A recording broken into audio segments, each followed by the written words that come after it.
Let me throw out these numbers to you, Janae. Caitlin Clark last year made $76,535 in the first year of her contract. Wait, say that again. How much? $76,535. Obviously, she made considerably more off the court. But this is on the court. Her WNBA obligation. Yeah, I'm listening. WNBA Players Association chose to opt out of their current collective bargaining agreement at the end of the 2025 season.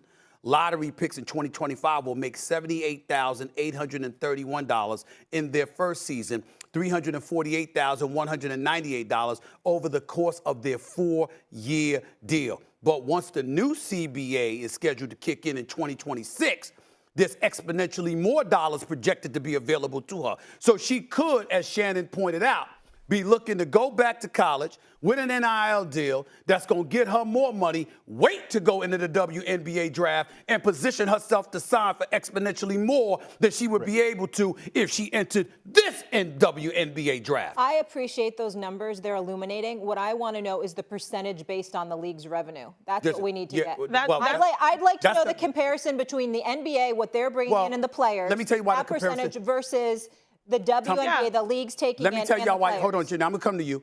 Let me tell y'all why y'all need to stop that. We're going to be honest on this show. Why? The fact of the matter is, stop comparing yourself to the NBA because the NBA makes exponentially more. So because it was a combination of two things. Number one is the money that they make. And number two is the position that you're in from a collective bargaining perspective to ask yourself how much credit do you deserve. The product for the WNBA has been fabulous. It's been absolutely outstanding. I'm not trying to compromise or throw any shade on that whatsoever. But for years, what the WNBA has proclaimed is that there's a lot of things that we were doing that was losing us money. And so now that we're making a little bit of money, all of a sudden, we're not going to be in a position as of yet to give you. Now, that's not an argument I'm buying. They need to go and get it. But until you do, there's going to be more Olivia Miles. I mean this with all due respect, Stephen A. Chiney, I need you to woman-splain to him, please, what I was trying to say right there. Yeah, first of all, Stephen A., money matters, and I totally understand that, but it's not everything when it comes to players' decision-making. And when you're talking about Notre Dame, why would they not be able to retain Olivia Miles? A lot of it is a basketball argument. She wants to go and be a primary option, and she can also make money elsewhere. So it's a two-part type of answer, not just, oh, they should be able to throw as much money and cash at her so she stays. That's not how it works. You see other people leave the transfer portal, enter the transfer portal because they want to have the opportunity to be the alpha, to be the top dog, especially. And then also when it comes to the W, I think some of these arguments are a little played out with like, oh, well, the W's not making money or these players aren't making enough. Here's Caitlin Clark's salary when it comes to X, Y, or Z. To me, what we should be focusing on is what you listed at the end.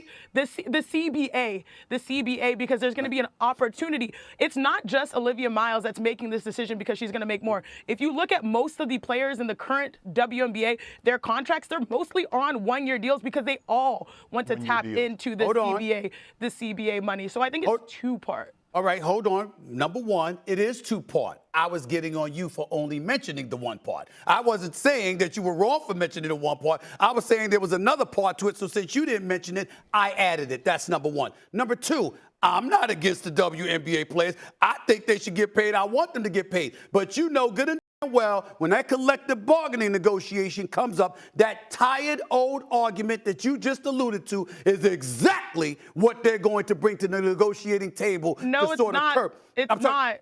It's not. When you're negotiating?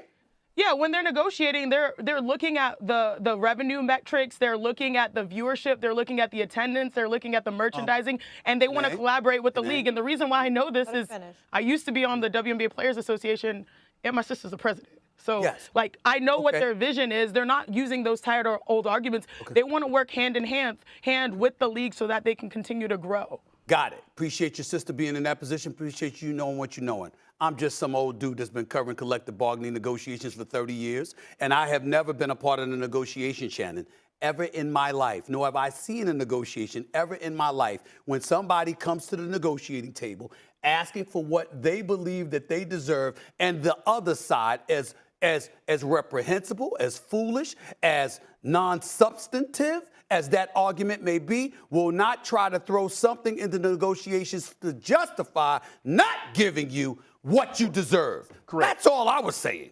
That's all I was saying. Yeah, they're going to I've never been a part of a negotiation that was different, ever. But I have, and they're going Really? to push back. Yeah, I mean, I was on the executive committee. I was vice president of the WNBA while I was in the league. No, I'm saying, really, you've been a part of the negotiation where somebody just said to you, you're absolutely right, we think you deserve what you're asking for?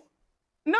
It's a give and take. We all know that's that. what I'm saying. But All right, y'all. So there you have it. That was Stephen A. Smith, and he totally shut down Molly. And this is not the first time he has done this, because he has done this several times now. Because Molly, as you may know, she's only there to be eye candy, quote unquote. Personally, she's not my type of girl, but the reason why she's there is because she's eye candy, and she's not really into sports. And the only thing that she does is basically complain on the show. And it's been a narrative that's been spread for the past couple of years that WNBA players are at the same level as NBA players, and that is something that we know is that's just a joke, And Stephen A. Smith, he decided to call her out and say that WNBA players are not on the same level as NBA players. And I think it's good that we have people like Stephen A. Smith. He's not afraid to actually say what's on his mind, and he's not afraid to shut Molly down, because there's so many people in the sports analyst world that are basically scared of females. So I actually want to know y'all think about this. So make sure to like this video and subscribe, and I'll see y'all in the next videos.